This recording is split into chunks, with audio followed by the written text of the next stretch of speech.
responsabilidade grande estar aqui na frente, mas é uma alegria e uma honra, né, poder mais uma vez estarmos com os irmãos para compartilharmos da palavra do Senhor, daquilo que Deus colocou nos nossos corações. O tema dessa noite é um tema bastante sugestivo, e Deus, Ele trouxe uma revelação na palavra para compartilhar com os irmãos nessa noite, de maneira que, ao mesmo tempo que nós vamos conversar sobre o tema,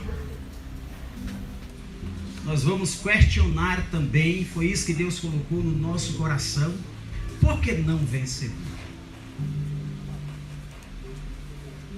Vencedor, por que não?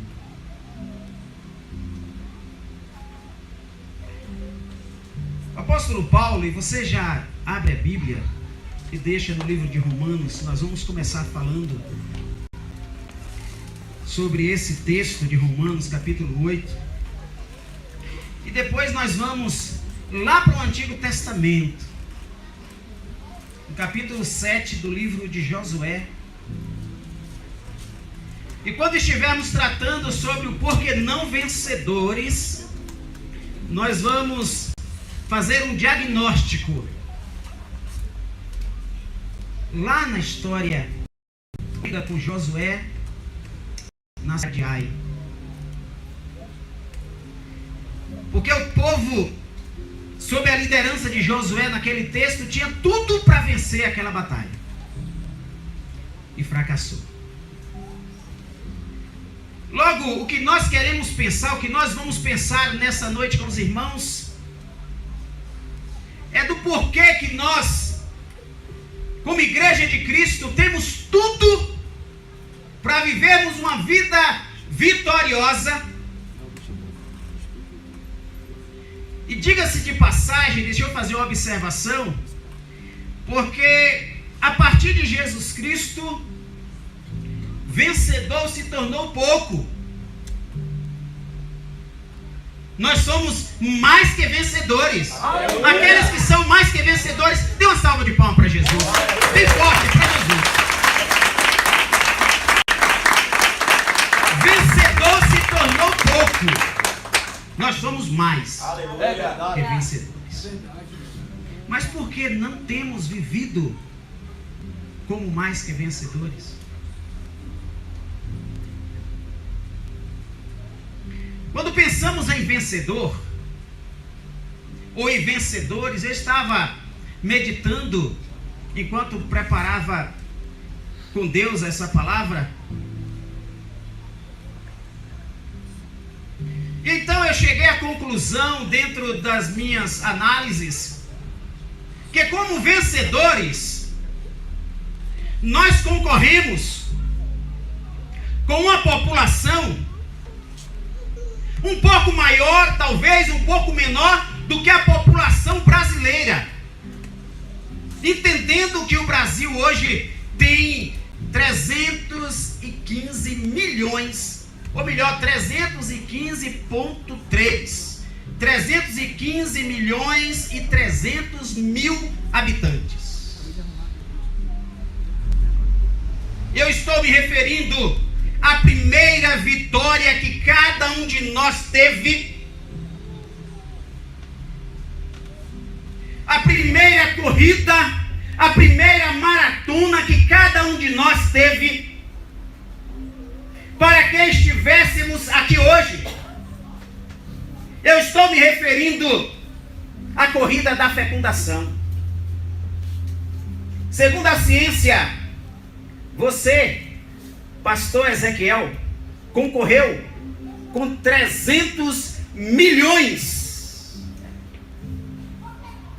de possibilidades de não ser o senhor a vencer aquela corrida, e no entanto o senhor venceu.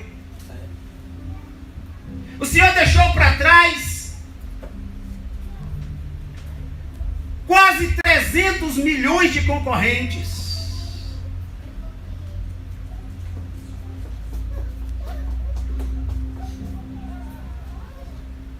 Quando houve o processo de fecundação.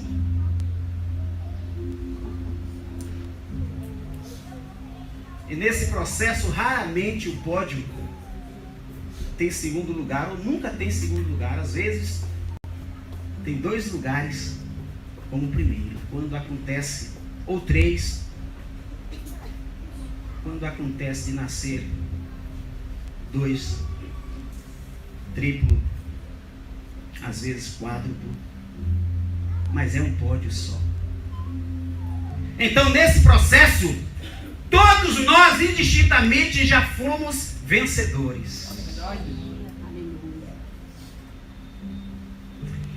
Para ser o pastor João, ele concorreu com 300 milhões. Imagine a população do Brasil toda junta. E o pastor João deixou para trás.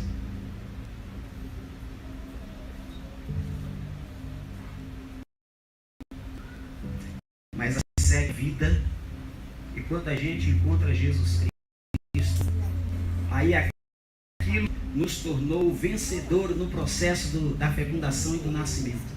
Em Cristo nós nos tornamos mais do que vencedores. Aleluia. Normalmente o ser humano já é vencedor.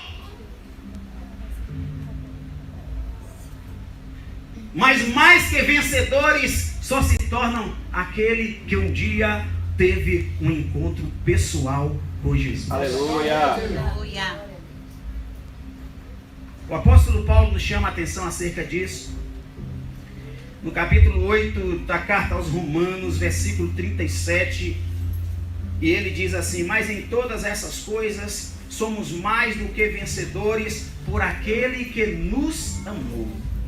Mas em todas essas coisas somos mais do que vencedores por intermédio de Jesus Cristo. Aleluia. Mas em todas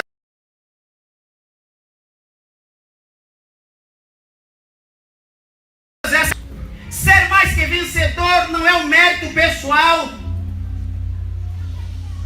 Assim como ser vencedor tem toda uma gama de características para que isso aconteça. Lemos estudos americanos, junto com os ingleses, eles chegaram à conclusão que na vitória da corrida da fecundação, não é quem chega primeiro, mas quem tem todo um conjunto de características capazes de fazer com que vença o bloqueio da fecundação e do óvulo, e assim fecunde o óvulo. No que diz respeito a nos tornarmos mais do que vencedores, nós somos mais do que vencedores em Cristo. E só Ele nos torna mais que vencedores. E eu gostaria que você prestasse atenção e assentasse no seu coração essa palavra. Nós somos mais do que vencedores em Cristo. Porque quando formos analisar, ou quando estivermos analisando, ou fazendo um diagnóstico do porquê do fracasso, não vamos nos esquecer disso.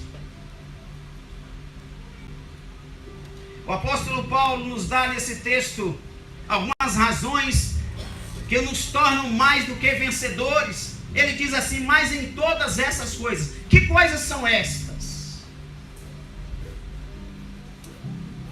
Que coisas são essas que nos fazem mais do que vencedores? No versículo 33, o apóstolo Paulo nos chama a atenção quando diz o seguinte: quem tentará acusação contra os escolhidos de Deus?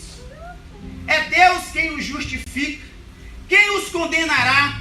Pois é Cristo quem morreu, ou antes, quem ressuscitou dentre os mortos, o qual está à direita de Deus e também intercede por nós. O que o apóstolo está dizendo é que nós somos mais do que vencedores, porque Deus está comigo e ninguém pode ser contra mim. Versículo 31, que diremos, pois, acerca dessas coisas? Se Deus é por nós, quem será contra nós? Se Deus é comigo, quem poderá ser contra a minha pessoa? E ele prossegue dizendo: aquele que nem mesmo seu próprio filho poupou, antes o entregou por todos nós, como não nos dará também com ele todas as coisas? Sabe o que o apóstolo Paulo está dizendo? É que houve um tempo em que para Deus eu fui até mais importante do que o filho dele. Porque para que eu tivesse vida, para que eu fosse mais do que vencedor, ele virou as costas para o seu filho naquela cruz. Ele o abandonou por amor de mim, por amor de você, por amor de cada um dos que aqui estão.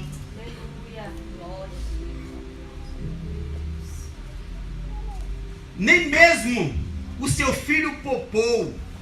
Sabe por quem? Por você. Sabe por quem? Por nós. Sabe por quem Deus não poupou o seu filho? Por amor a cada um de nós. A cada um dos que está aqui nessa noite. E não somente isso, mas por amor a toda a humanidade. Deus virou as costas para o seu filho. E deixa eu te falar uma coisa.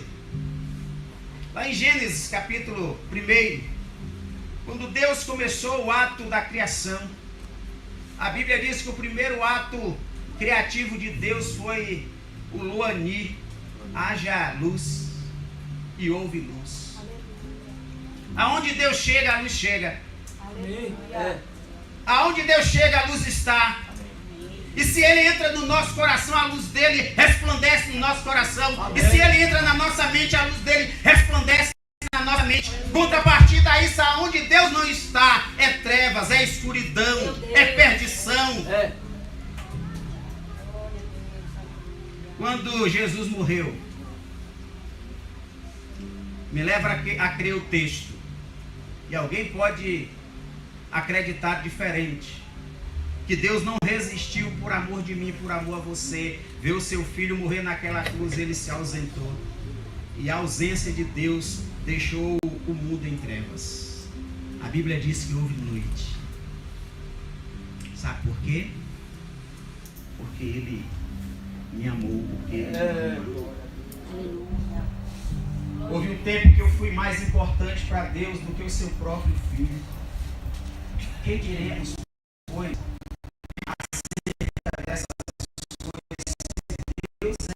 se Deus é por nós, quem será contra nós?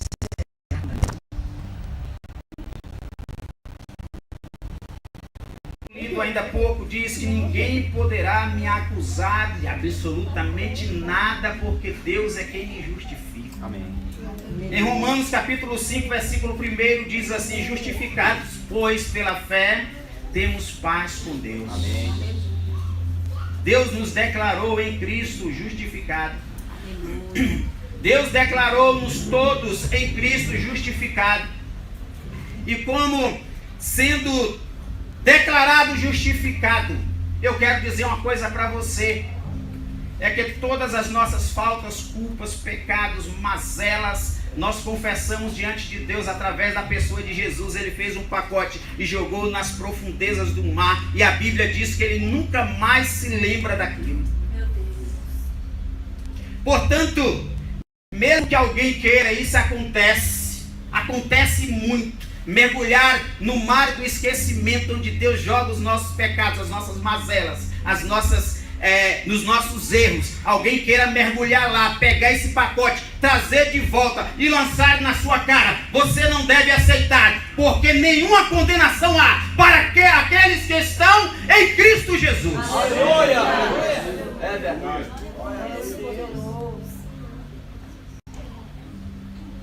E eu quero fazer mais um destaque nesse texto. Eu estou justificando na palavra. Deus me traz essa justificativa do porquê que em Cristo nós somos mais do que vencedores. Deus é comigo. Ninguém pode ser contra mim. Ninguém poderá mais me acusar, porque Deus é quem me justifica. Aleluia. Ninguém poderá me condenar, porque é Deus quem me justifica. Nada nem ninguém poderá romper os laços do amor que Deus tem comigo. versículos 35, 38 e 39 dizem assim: quem nos separará do amor de Cristo? A tribulação, a angústia, ou a perseguição, a fome, ou a nudez, ou o perigo, ou a espada? Mas em todas essas coisas somos mais do que vencedores por aquele que nos amou. Porque eu estou certo de que nem a morte, nem a vida, nem os anjos, nem os principados, nem as potestades, nem o presente, nem o porvir, nem a altura, nem a profundidade, nem alguma outra criatura poderá nos separar do amor de Deus, aleluia, que está em Cristo Jesus. Aleluia. Glória a Deus, aleluia. Nada é capaz de quebrar o laço que Deus fez comigo, o laço de amor que Deus fez comigo. Logo, nós somos, a igreja é mais do que vencedora. Amém. E precisamos entender isso, porque isso faz diferença. Isso faz a diferença. Quando a gente pensa, quando a gente estuda, quando a gente se depara com a experiência de pessoas, de crentes que eram para ser mais do que vencedores, eram para andar triunfando, de pé. Essas pessoas têm andado fracassadas. Essas pessoas têm andado sem fazer com que isso que a palavra de Deus determina para a sua vida aconteça. Pasme, pastores.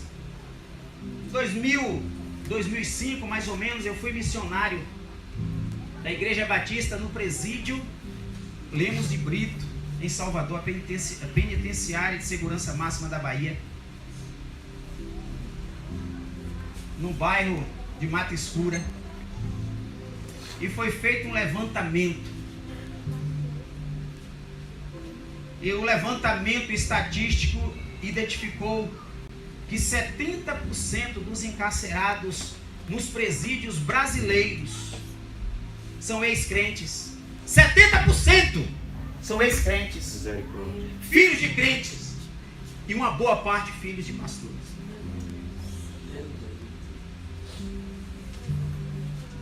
O que leva pessoas que eram para ser mais do que vencedoras, eram para ser pessoas vitoriosas, 70% ex-crentes, filhos de crentes e filhos de pastores, a estarem vivendo uma situação de encarceramento.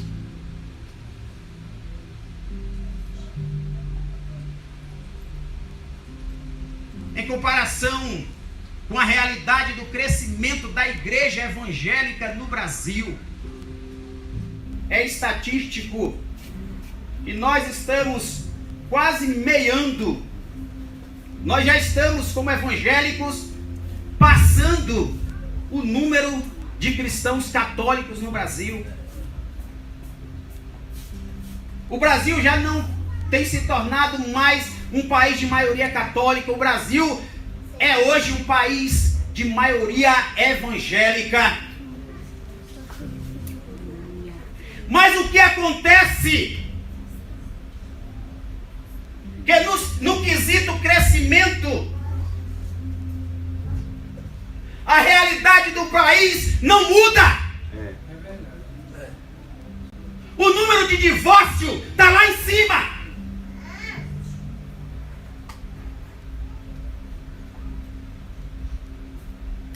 A violência não muda e só cresce. E a Bahia é um dos países mais crédulos que existe no Brasil. É tão crédulo que quando eu saía para pregar fazendo promoção de missões, eu dizia, é muito crédula a Bahia. É tão crédula que toda a orla da Bahia se chama Bahia de Todos os Santos.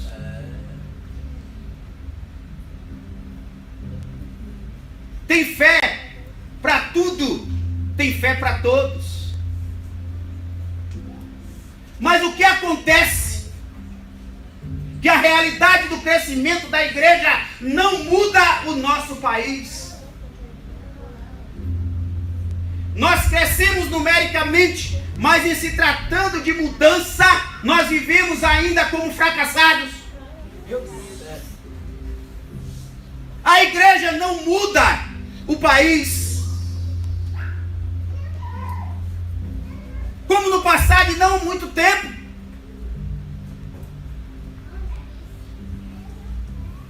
Em que o pastor metodista parou a revolução na Inglaterra.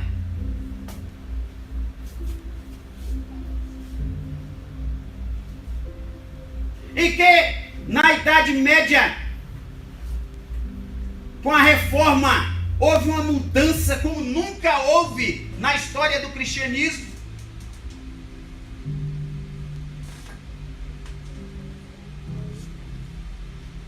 Será porque aqueles que eram para viver como mais do que vencedores têm vivido, têm se flertado, têm namorado e muitas das vezes têm até se casado com fracasso?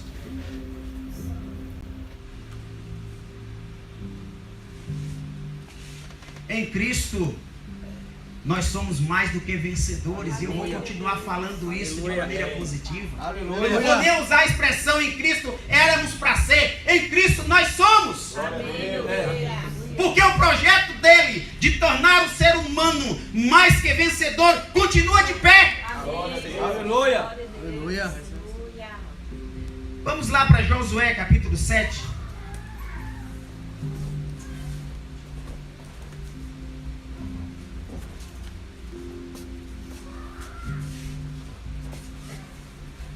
Vamos ver no capítulo 7 de Josué um diagnóstico acerca do fracasso. E entenda isso porque tanto o sucesso, biblicamente falando, como o fracasso são princípios. São princípios que levam à derrota, são princípios que levam ao sucesso. Logo, princípios não mudam. Muda-se o tempo, muda-se a era, muda-se os conceitos, mudam-se os conceitos, mas os princípios permanecem os mesmos. Vejam,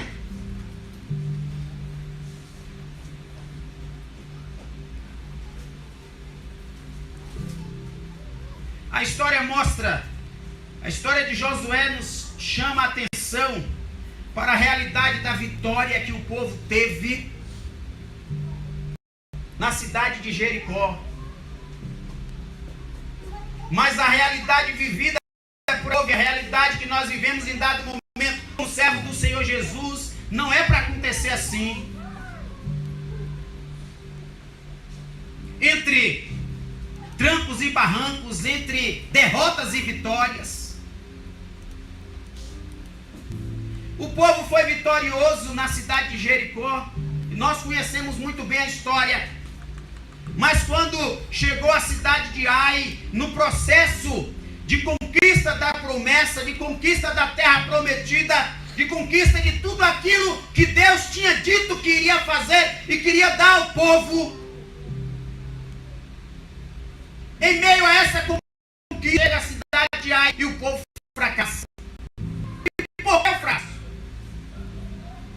Diagnóstico é um conjunto de análises que são feitas, ou que é feito, um conjunto de análises feito acerca de uma situação para saber a causa, o motivo e trazer solução.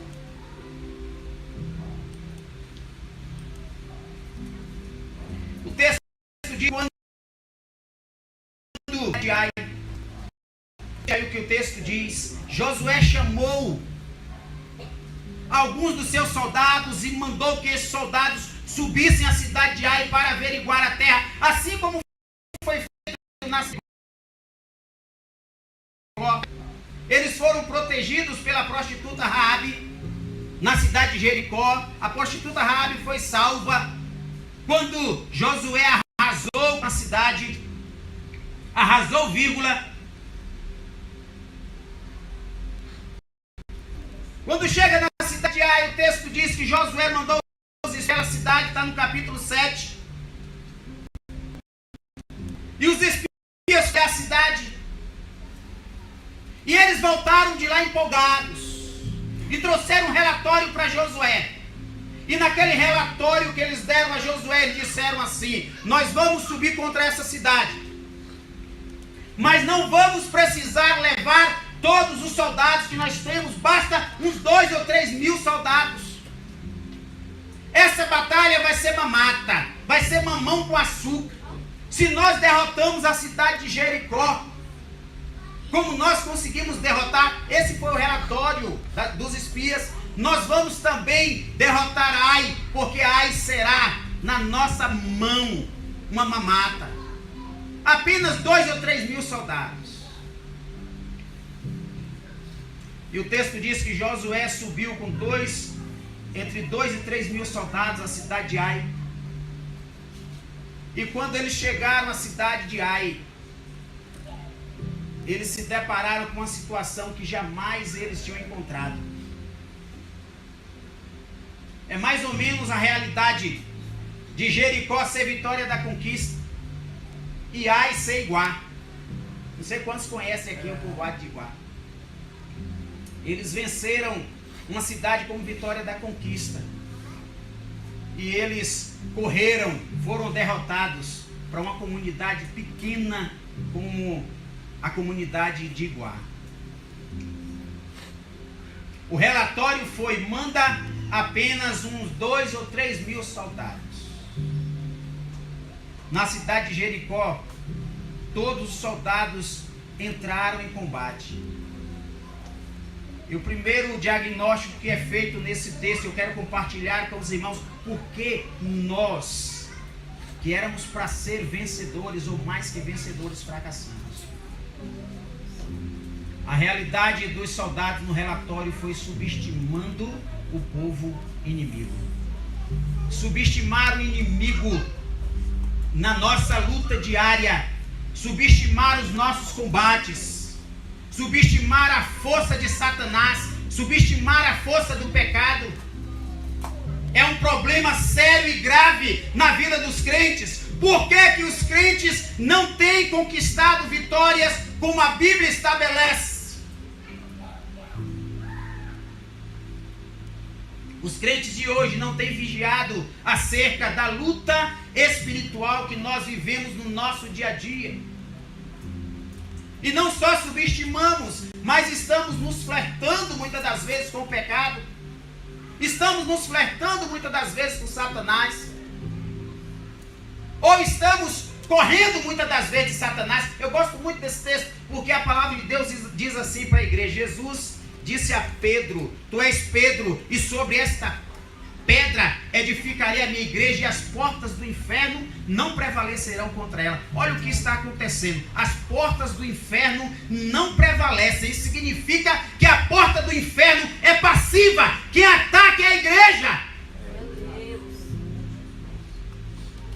Mas por que o contrário tem acontecido e a igreja e os crentes têm sofrido tantos ataques de Satanás? A palavra de Deus diz assim: resistir, sujeitai, pois, a Deus, resistir ao diabo e ele fugirá de vós. E às vezes nós temos vivendo uma realidade contrária. Nós estamos resistindo a Deus e sujeitando ao diabo. Nós estamos resistindo à voz de Deus. Nós estamos fazendo força contra aquilo que Deus tem falado ao nosso coração. Não temos obedecido, não temos colocado em prática. E o texto diz: resistir ao diabo e ele fugirá de vós. Nós temos vivido uma realidade complicada, pastor, nos nossos dias, porque nós temos o que era para nós fugirmos, nós não estamos fugindo. O que era para nós resistirmos, nós estamos correndo e fugindo. Por exemplo, ao pecado se foge, a Satanás se enfrenta. Mas os crentes têm enfrentado o pecado e corrido de Satanás. E não é muito distante de nós vemos crentes com doutrinas, com ensinamentos de perseguição de Satanás, que Satanás está batendo na porta o tempo todo, num complexo de guerra. Mas não podemos esquecer que Satanás está debaixo dos nossos pés. Aleluia. Para aquele que é mais do que vencedor, Satanás não tem poder algum sobre a vida dele. É verdade. A Satanás o crente enfrenta. Ao pecado o crente foge. Glória a Deus. Mas tem acontecido o contrário. O crente tem tentado enfrentar o pecado e aí cai. Tem se flertado com o pecado e cai. Tem brincado com o pecado e cai. E o pecado é um dos maiores males que existe na vida do crente. E como mal, a gente deve fugir da aparência. Não é nem dele, é da aparência. Relampejou com o pecado, caia fora! Foi a outra razão pela qual o povo fracassou. Quando Josué foi clamar a Deus e se ajoelhou para se lamentar diante do Senhor, porque nós fracassamos, porque nós perdemos essa batalha, Senhor. Olha, o que vão dizer os nossos vizinhos? Oh, nós conquistamos, passamos por Jericó e nos fracassamos e fomos derrotados por uma cidade tão pequena. Senhor, o que aconteceu? Deus bateu na cabeça dele e disse assim: levanta, rapaz. Essa oração que está fazendo eu não ouço, não. Vamos consertar o que está errado? Vamos botar em ordem a coisa que está errada? Lá em Jericó, eu mandei destruir tudo. Mas alguém lá tocou no anátema. Tocou naquilo que eu não abençoei. E o texto diz que lá em Jericó, Deus mandou destruir tudo. Não sobrar nada. Mas um rapazinho por nome Acã se encantou com a capa, um vaso lá de prata e de ouro. Pegou escondido, levou para debaixo da sua cabana, da sua tenda, cavou um buraco, botou ali e botou um pano por cima. No conceito dele, ele estava praticando aquilo achando que ninguém estava vendo.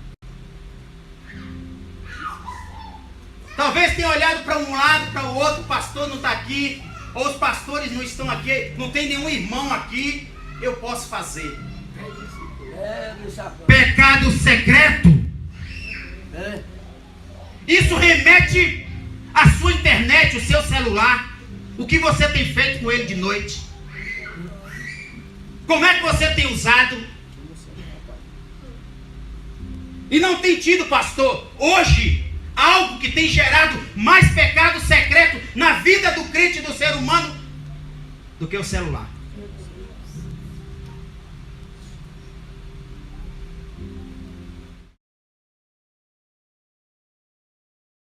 Janela em inglês, né? Mas não tem janela em que os crentes têm caído mais do que a tal da Windows, como aconteceu lá com aquele jovem em Atos, capítulo 20. Verdade. Quantos crentes têm caído nessa janela secretamente e têm morrido espiritualmente? O que é que você é quando ninguém está te vendo? O que é que você faz quando o pastor não está, quando a igreja não está, quando os irmãos não estão?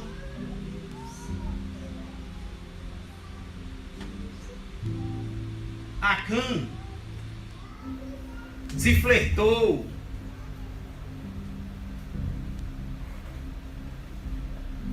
com uma capa linda, com os vasos de ouro e de prata. Achou que ninguém estava vendo, mas Deus está vendo. Deus é aquele que tudo vê. Por quê? Que ao invés de sermos mais do que vencedores, nós temos vivido uma vida fracassada.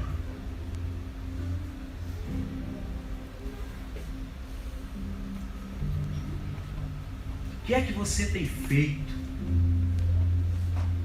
E o pior, pastor, é que essa realidade tem sido de muitos homens casados e muitas mulheres casadas, o tal do Windows de noite. Ou Ninguém está vendo.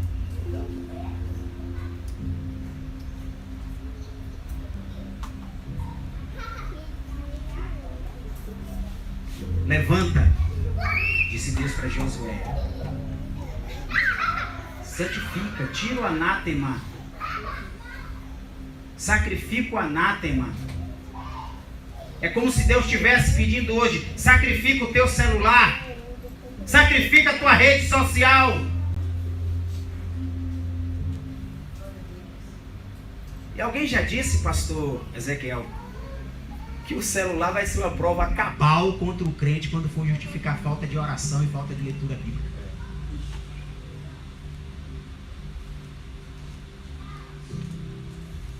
A gente sai de casa, pode esquecer a carteira, pode esquecer o documento, aí volta para buscar, mas se esquecer o celular, aí não dá para sair sem celular.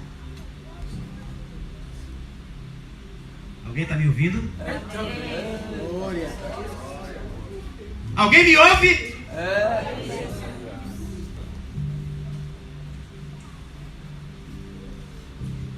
Primeira razão do fracasso de Josué e do povo lá na cidade de Ai foi: eles subestimaram o inimigo. Irmãos, deixa eu dizer uma coisa para vocês. A gente até pode brincar de ser crente, mas Satanás não brinca de ser Satanás. É verdade. Satanás não brinca de ser Satanás.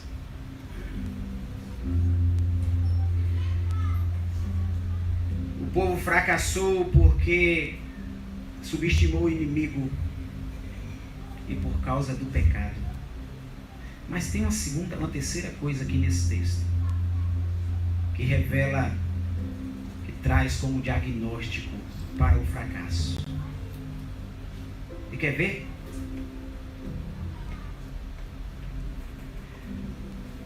Até então, quando o povo vence Jericó, toda a estratégia foi de Deus. Deus estava em todo momento. E não podemos esquecer que Deus é um Deus de detalhe. As mínimas coisas Deus quer se envolver. E quando a gente entrega nas mãos de Deus, Ele resolve por nós. A mínima coisa. A gente está acostumado a entregar a Deus só os grandes, entre aspas, problemas, né? As grandes lutas. Foi o que aconteceu na cidade de Ai. Era uma muralha, a cidade de Jericó, intransponível. Intransponível, humanamente falando. Mas Deus entrou com força na estratégia do Senhor. Faça assim, faça o que eu estou dizendo. Vai lá, no primeiro dia, dê uma volta. No segundo dia, dê uma outra volta. No terceiro dia, mais uma volta. No quarto, uma volta. No quinto, no sexto. Mas no sétimo, vocês não vão dar 7 voltas. E vocês vão falar, vão gritar. No final, Deus determinou tudo, tintim por tintim. Quando chega na cidade de Ai, eles estavam tão empolgados que eles deixaram Deus de fora. Você não encontra Deus nesse capítulo de jeito nenhum. Vão lá, eles foram. Traga um relatório, eles trouxeram. É mamata, mamão com açúcar. Não precisamos de Deus nessa batalha, não. Engano. Não precisamos de Deus nessa batalha. Só que aquela batalha que é pequenininha, que você achava que não precisava de Deus, ela cresce. Ela cresce. E se você continuar pensando que não precisa de Deus, ela vai se avolumando. E chega um momento que poderá ser a tua derrota, o teu fracasso. Eles deixaram Deus de fora dos planos, dos projetos. Eles não incluíram Deus na estratégia, no que iam fazer. em se tratando de Deus na nossa vida, infelizmente nós temos agido assim também. Nós fazemos os planos, os projetos e trazemos e apresentamos a Deus o projeto já pronto. Senhor, abençoa. E traz às vezes para o pastor: pastor, ora aí, pastor. Como se o pastor fosse milagreiro. Provérbio diz: inclua Deus em todos os teus projetos. Aleluia. E Ele vai se estabelecer. Aleluia. Glória a Deus. Deus precisa estar nos nossos projetos. Aleluia. Deixa eu contar para os irmãos um momento ocorrido na palavra de Deus. Lembra de Ana? Ana, no capítulo 1 e 2 de 1 Samuel, subia todo ano à cidade de Jericó. A cidade de Jericó não, a cidade de Jerusalém, desculpem. E Ana carregava um projeto no coração dela. Carregava um sonho no coração dela. E todo ano ela subia com Eucano, seu marido, a outra esposa Penina e os filhos rumavam para Jerusalém. E quando chegava em Jerusalém, o marido ia apresentar o sacrifício perante o sacerdote por ele, pelos seus filhos, pelas suas esposas, pela sua família. E Ana corria para o templo apresentar o seu plano pessoal diante de Deus.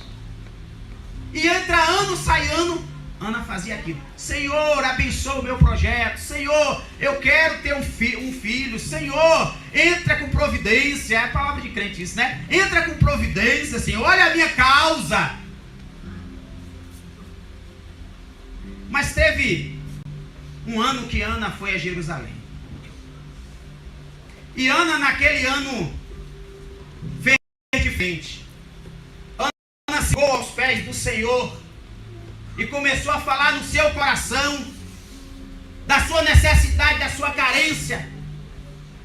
Mas naquele ano a sua oração foi diferente. Ela disse: Senhor, eu tenho uma proposta para o Senhor. Se o Senhor me der um filho, enquanto ele viver, vai ser do Senhor.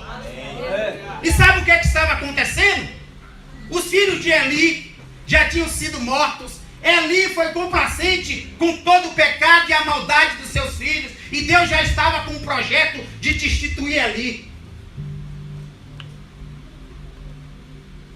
E naquele ano, o projeto de Ana, a oração de Ana, casou com o projeto de Deus. Aleluia. Aí se realizou. Se o seu plano não se casar com o plano de Deus, não espere ser mais do que vencedor.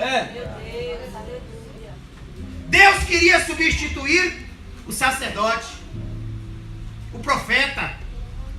Era plano de Deus substituir. E naquele ano, Ana apresentou a sua necessidade, dizendo para o Senhor: Senhor, se tu me deres um filho, ele vai ser teu. Ele vai te servir enquanto viver. Deus tem projetos, irmãos. Aleluia. Deus tem projetos. Aleluia. Deus tem projetos. E os planos de Deus são bem maiores do que os nossos. É verdade. Muitas das vezes, nós vivemos com os nossos planos fracassados e não como mais do que vencedores, porque nós somos egoístas. Nós não temos procurado casar os nossos planos com os planos de Deus. No ano em que o plano de Ana se casou com o plano de Deus, ela teve o profeta Samuel. E ficou só nisso? Não. Foi só o profeta Samuel que ele teve como filho? Não. Ela teve 5. 3 homens e 2 mulheres. Sabe por quê? Porque quando estamos dentro do projeto de Deus, a bênção de Deus, ela vem sacudida, recalcada e transbordante. Louvado seja o nome do Senhor.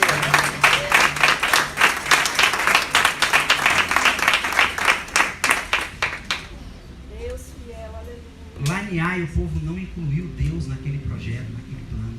E você vai entender quando eles são derrotados na cidade de Ai.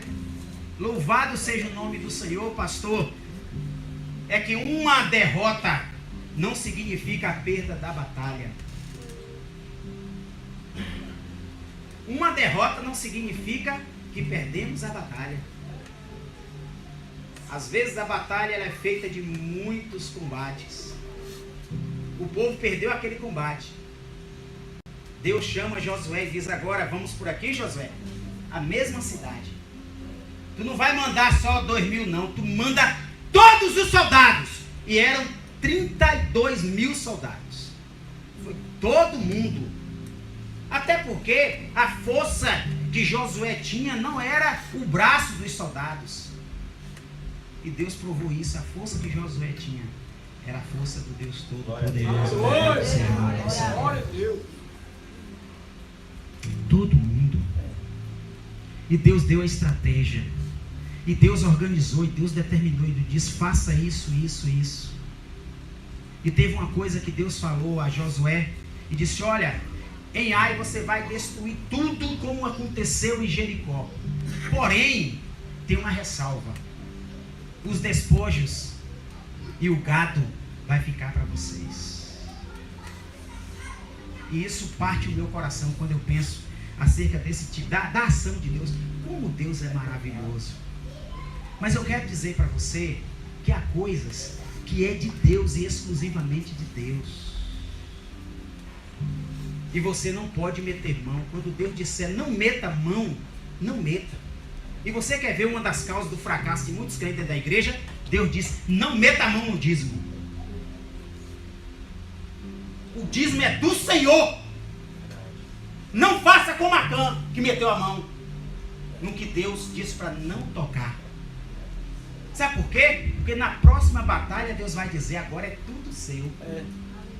Como foi na cidade de Ai. Agora destrua tudo, mas o gado e os despojos vão ser todos de vocês. Então aquilo que Deus diz para não tocar, não toque. E não tem coisa que os crentes têm tocado mais do que o dízimo, que não é seu, é do Senhor. E digo mais: em se tratando do dízimo, a sua responsabilidade se cumpre no gasofilácio ou na salva. A partir dali é outro departamento. Eu não estou dizendo que eu não sei o que o pastor está fazendo. Satanás botou isso no seu coração. O que o pastor está fazendo é outro departamento, é com ele e Deus. O seu se cumpre quando bota na salva ou traz no gasofilácio. Cumpriu essa parte aí? Pronto. Questionar o que vai ser feito ou o que não vai ser feito? Eu estou falando, não estava nem no meu programa falar isso, pastor. Cadê o salário? Não meta a mão naquilo que Deus disse para você não meter. Se Deus disser não coma, como disse lá para Adão, não coma, o que foi que Adão fez? Comeu. Seja como Abraão, que deu o dízimo de tudo a Melquisedeque. E você vai ver que a bênção do Senhor não vai faltar sobre a sua vida. E você vai viver uma vida mais do que vencedora. Aleluia. Não pegue como Acã pegou. Não tome como Acã tomou. Seja obediente, seja fiel. Porque meter a mão naquilo que Deus manda não meter é pecado. E se torna na sua vida. O dízimo que você pega, com a determinação de Deus de não pegar, se torna anátema na sua vida. Se torna maldição. Se torna maldição. E já que estamos falando sobre isso, deixa eu puxar um pouquinho mais, pastor. Tá bom? Olha, problema financeiro na vida do crente, não adianta trazer para o pastor orar, não. A gente ora porque a gente é educado.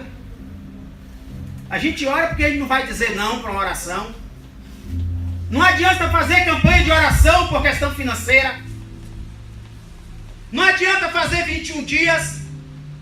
Não adianta fazer 7 dias, 40 dias por questão financeira. Porque Malaquias 3,10 disse assim: por causa disso repreenderei o devorador. Disso o que, pastor? Do dízimo. A única coisa que repreende o devorador na vida do crente é entregar o dízimo. Não é oração, não é campanha. É entregar o dízimo. Por causa disso, o que? Da entrega do dízimo. Repreenderei o devorador. E o texto ainda diz mais uma coisa bacana. E eu vou mostrar para vocês a diferença de quem serve e quem não serve. Você vai ser um crente diferenciado.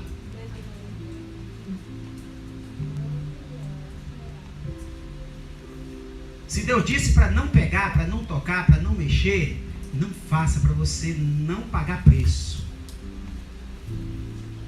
E o pior é que ele levou o povo a pagar o preço. E naquela época era assim. Depois até houve algumas mudanças no que diz respeito a levar outros a pagar preço, porque em Ezequiel, Deus disse, chamou Ezequiel e disse: olha, diga para o povo que nunca mais o povo vai ouvir esse adágio. Os pais comeram uva verde e os filhos embotaram os dentes. A alma do pai é minha, a alma do filho é minha, mas a alma que pecar, essa morrerá. Deus individualizou a consequência do pecado. É por isso que não há maldição hereditária. Deus individualizou. Antigamente era a terceira, a quarta geração. Mas no caso de Acã, Deus chamou Josué e disse: olha, passe em revista e veja quem foi que meteu a mão naquilo que eu disse para não meter, porque o povo sofreu as consequências desse ato. E Josué fez uma filona e chamou um a um. Irmão, dê uma glória a Deus aí, glória a Deus. Glória a Deus. Aí Josué disse assim: agora o que foi que você fez? Você meteu a mão? Não. Aí até chegar em Acã, Acã, dê glória a Deus. Acã deu glória a Deus. Acã, fala a verdade.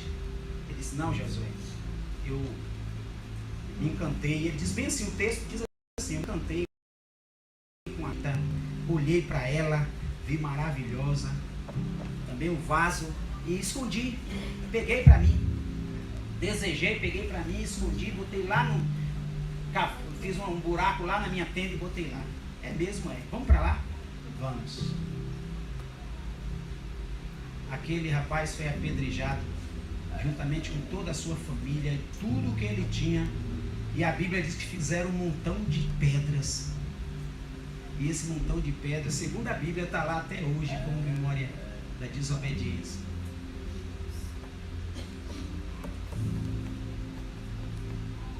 Pior que sobre muitos crentes que têm metido a mão naquilo que Deus, ou têm feito aquilo que Deus não mandou fazer, não tem caído pedras físicas não, mas esses crentes estão cheios com um montão sobre sua cabeça e não conseguem nem andar muitas das vezes, espiritualmente falando. Mas vamos voltar lá para o texto de Romanos. Diagnosticamos o nosso fracasso em dado momento. Mas voltando para Romanos, assim como Deus deu uma segunda chance e levou, conduziu Josué e o exército a Ai, e a segunda vez eles foram vitoriosos. Aleluia. Nós podemos rever os nossos conceitos, as nossas práticas, aquilo que temos vivido, confessarmos ao Senhor e admitirmos e declararmos para nós mesmos que nós somos mais do que vencedores e uma vida fracassada nunca mais. Glória a Deus.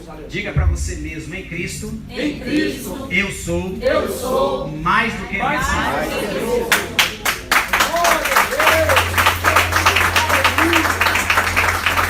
Eu vou finalizar, o pastor já pode vir para cá, pedindo para você declarar comigo: em Cristo, vencedor, é pouco. Deus nos abençoe. Amém. Agradecemos a Deus, graças a Deus por essa mensagem forte, essa mensagem poderosa, né? Aprendemos aqui muitas coisas, né? Através dessa mensagem, do recado que o Senhor nos deu. Que Deus continue se abençoando o pastor Firmino, a sua família, o seu ministério, em nome de Jesus. Tem aviso, pastor Ezequiel? Domingo de manhã, não teremos culto, apenas ensaios de série do louvor. Domingo à noite, culto normal aqui na igreja. Enquanto o povo está acendendo as fogueiras, nós acendemos uma fogueira para Jesus é aqui. Pegar a fogo.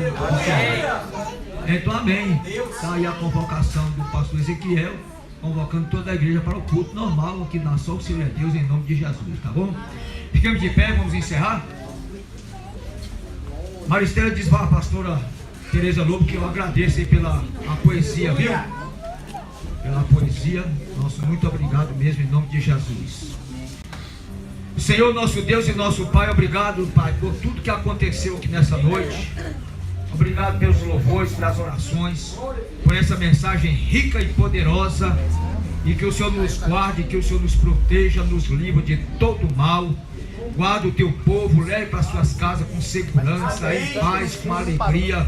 Em nome de Jesus, nós colocamos o primeiro elo, o segundo, terceiro, quarto, quinto e sexto elo nas tuas mãos, dessa campanha poderosa, campanha dos vencedores. Nós somos vencedores porque Cristo venceu por nós. Pai nosso, muito obrigado, e nós te agradecemos em nome do Pai, do Filho e do Espírito Santo. Amém. No céu e na terra, só o Senhor é Deus. No céu e na terra, só o Senhor é Deus.